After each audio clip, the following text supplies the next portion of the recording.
Sobat otomotif kompas.com, Subaru WRX, mobil yang waktu itu meluncur di acara IMS 2023 sudah ada di sebelah Claudia sekarang. Teman-teman bisa lihat sendiri, ini mobil dari sebelah Claudia adalah versi terlengkapnya atau tipe terlengkapnya. Dia sudah CVT, TS, all-wheel drive, pokoknya ini yang paling lengkap. Dan teman-teman sudah bisa lihat sendiri, mobilnya ini udah kotor karena pada saat perjalanan menuju ke sini melewati jalan-jalan yang menantang. Kali ini Claudia akan bersenang-senang dengan mobil ini sesuai dengan peruntukannya. Kalau teman-teman penasaran, tonton terus video ini sampai habis. Jangan lupa like, comment, share, and subscribe channel Kompas Otomotif. Klik lonceng notifikasinya biar teman-teman update sama video kami. Kita lanjut ke videonya.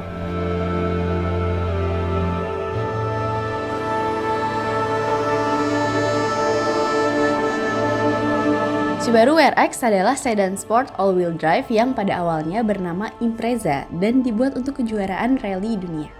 WRX sendiri adalah singkatan dari World Rally Experimental yang pertama kali dimulai tahun 1992. Perlu teman-teman ketahui nih, Subaru Impreza lahir dalam 3 generasi. Model awal WRX generasi pertama didasarkan pada sedan Impreza dengan kode sasis GC, dan versi upgrade pertama WRX STI diperkenalkan pada tahun 1994. Lalu Coupe generasi pertama edisi terbatas ditawarkan pada akhir tahun 1990-an. Dan awal tahun 2000-an yang sampai saat ini begitu dicari oleh penggemar Subaru. WRX generasi kedua dengan kode sasis GD untuk sedan dan GG untuk wagon dibawa ke pasar domestik di Amerika Serikat pada tahun 2002. Sedangkan WRX generasi ketiga pada awalnya dijual dengan kode sasis GE untuk yang sedan dan GH untuk yang hatchback. WRX STI generasi ketiga dijual dengan sasis yang melebar dan hanya tersedia dalam versi White Boy Hatch atau GR. Untuk model tahun 2011, sedan dan hatchback WRX generasi ketiga masing-masing dipindahkan ke varian sasis berbadan lebar. Akhirnya, WRX didesain ulang tidak lagi menggunakan basis Impreza dan generasi pertama terlahir kembali pada tahun 2014. Kenapa bukan generasi keempat? Karena mobil dengan kode VA ini menjadi WRX pertama yang memiliki basis sendiri. Oke teman-teman, itu dia tadi sejarah dari Subaru WRX. Sekarang kita langsung aja test drive mobilnya, yuk. Claudia jadi penumpang karena dibantuin sama teman Claudia lagi, yaitu Mas Fatan. Hai Claudia. Hai, sekarang kita akan main-main sama Subaru nih di lahan yang sayang ya kalau dianggurin aja gitu ya kan. Kita pakai, ya. Sekarang kita pakai. Bentar ya gue. Oke. Ini dulu nih. Oke, boleh. Kalau Claudia udah pas nih. Udah pas. Aku udah pas. Oke.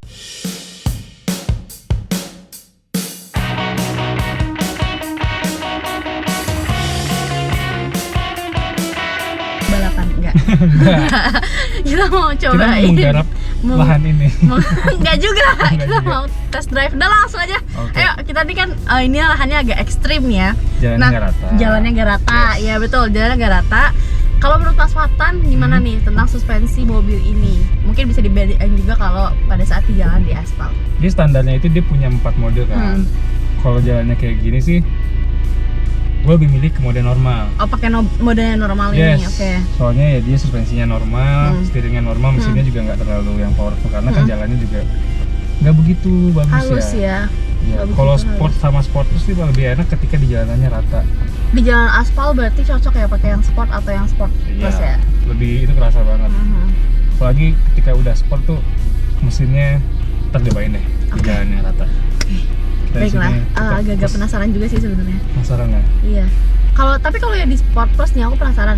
Dia ada perubahan nggak sih di remnya atau di gasnya atau cuma di gasnya doang atau di remnya juga ada perubahan? Ternyata remnya juga kerasa lebih apa ya? Lebih responsif aja sih. Lebih responsif, lebih sensitif pakem kah juga. gitu? Kalau pakemnya sih Sama aja. mungkin ya, cuman feelingnya kita entah karena kita terhipnotis sama sport plus ini. Ya. Antara apakah itu sugesti doang gitu, tapi rasanya kayak lebih ini aja, lebih pede. Sekali senggol berhenti dia. Lebih sensitif aja rasanya. Oke. Ya daripada penasaran mendingan kita coba. Kita harus memanfaatkan symmetrical all-wheel drive-nya Subaru. Nah, itu yang sebenarnya pengen kita ulas ya. Maksudnya pengen kita rasain gitu. Yes, penasaran banget sih. Dia semampu apa sih? Benar-benar. Jalannya kayak begini, ada minimal seperti apa? Iya. Symmetrical all-wheel drive memang menjadi nilai plus dari mayoritas line-up Subaru. Kombinasi pusat gravitasi rendah yang disediakan oleh mesin boxer dan keseimbangan bobot dari drivetrain simetris yang bisa memaksimalkan stabilitas dan traksi untuk pergerakan di semua roda. Semua menawarkan kinerja berkendara yang prima dalam berbagai cuaca dan kondisi jalan.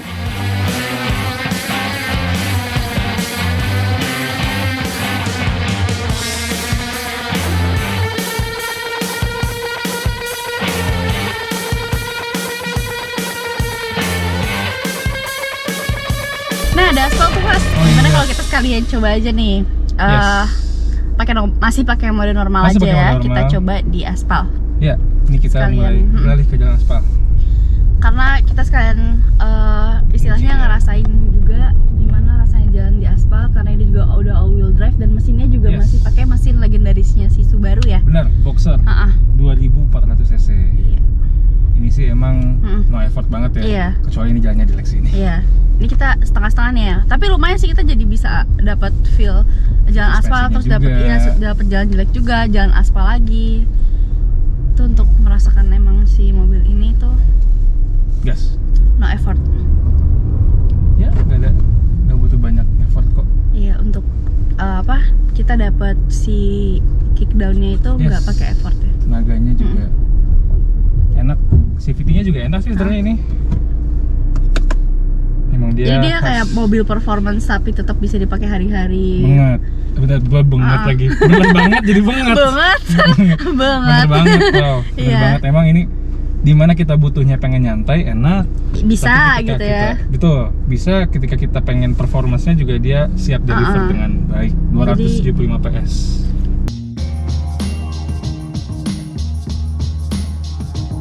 Tadi kan kita Ya. udah coba di beberapa kondisi jalanan gitu ya Mas ya. Bener. Dari yang Jalan. aspalnya halus banget sampai aspalnya yang setengah halus, terus ada Yes. rusaknya sampai ada yang rusak banget. Tapi kalau menurut Mas Fatan ya, mobil ini di jalanan biasa yang memang aspalnya bagus tuh gimana sih Mas? Kok jalannya mulus, ini mobilnya enak banget jujur. Mesin tadi ya 2400, terus dia udah boxer sama tambah turbo. Dia hasilkan tenaganya 275 PS sampai 274 tenaga kuda lah. Itu udah mumpuni banget buat harian, buat di jalanan yang rata tuh. Powernya effortless banget. Apalagi tadi, maksudnya kayak kita tadi nyoba di tanjakan aja, dia Yes. effortless ya. Segitu normal ya. Si itu pakai Jalan biasa tuh jalan paling biasa. enak, pakai sport. Oh gitu. Itu Oh enak justru banget. di jalan biasa tuh kita enak ngegibasnya tuh pakai Yes. sport gitu ya. Jadi mesin lebih responsif, ngegas dia nurut, itu enak banget deh kalau di jalan tol, apalagi itu sport deh, enak banget. Sport plus memang ya balik lagi sih tadi ke masing-masing preferensi aja. Kalau menurut saya agak terlalu powerful. hardcore ya. Tapi Terlalu kalau buat barbar hari-hari, gitu ya. bener, mungkin kalau di track sport plus Iya enak ya. banget. Tapi kalau di jalan biasa sport udah cukup banget. Oke. Itu udah enak. Karena memang si mobil ini juga mobil rally, jadi ya dia harus Bisa ini ya, bisa bebas segala semua, bisa medan lah. semua medan. Aspal hayu, gravel hayu. Betul. Dan tadi kita udah buktiin di beberapa itu juga memang dia Iya. bisa gitu, dia mampu mobil ini.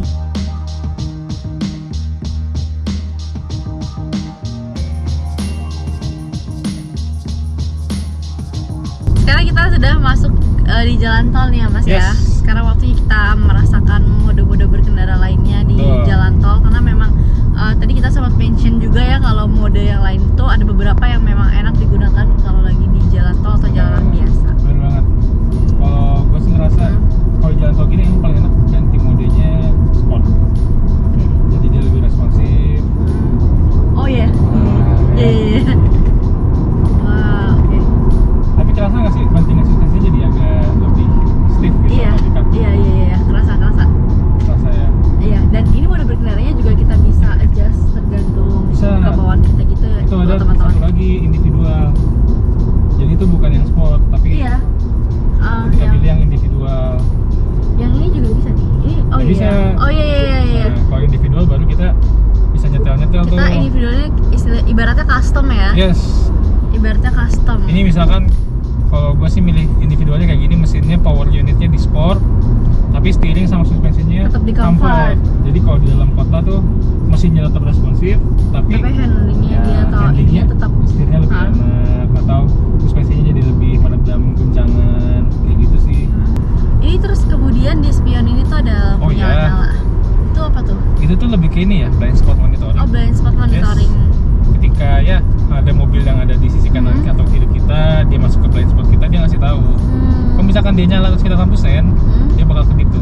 Oh iya iya. Oh iya iya iya. Artinya jangan belok dulu, hati-hati. Karena ini kan, ini kan kita lagi di jalan tol ya, dan jalan cukup rata juga, nggak banyak. Ya belokannya nggak terlalu tajam lah. Kebetulan kalau yang WRX yang ini, dia sudah dilengkapi sama adaptive cruise control. Oke. Dan paling enaknya lagi, dia bisa disetel juga sama ininya, steeringnya. Ah, jadi posisi setirnya tuh mau gimana gitu kita bisa disetting ya? Betul, kalau udah di-set, udah kaki lepas dari gas sama rem. Tangan juga. Tangan sebenarnya bisa lepas, cuma pasti dia ngomel-ngomel.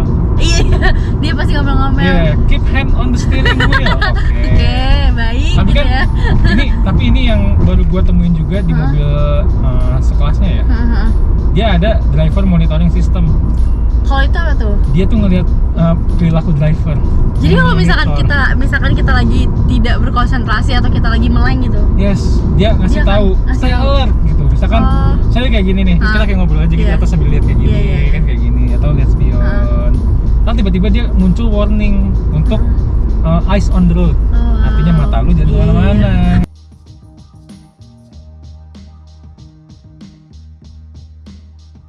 Oh ya mas, selain mode berkendara yang ada tadi kita cobain, di setirnya tuh kan ada banyak tuh macam-macam tombolnya. Betul. Itu ada apa aja tuh mas, boleh tuh kita? Pertama, kalau di balik setir nih, di kanan ada pedal shift. Ini untuk naikin. Stay alert. Maaf. Maaf, kita lagi diingetin lagi untuk tetap tetap stay alert matanya. Pertama, di kanan itu buat pedal shift naik turun. Ini naik, kanan naik, yang kiri turun. Ini di depan kanan untuk pakai jempol nih ada cruise control yang adaptif tadi. Yes, kecepatannya dari sini diatur, terus jarak dari mobil kita ke mobil ke depan berapa. Sama yang buat setelan setirnya mau tetap di tengah apa enggak. Sama di sini ada limit untuk membatasi kecepatan dan mode berkendara. Oke, mode berkendara berarti bisa dari setirnya langsung ya. Nggak usah lewat unit. Di sisi kiri sini untuk pengaturan audio sama voice command sama ini buat angkat untuk telepon, dan di bawahnya ada buat ngontrol MID yang ada di tengah-tengah. Jadi dia bisa ganti-ganti ada apa aja sih menunya.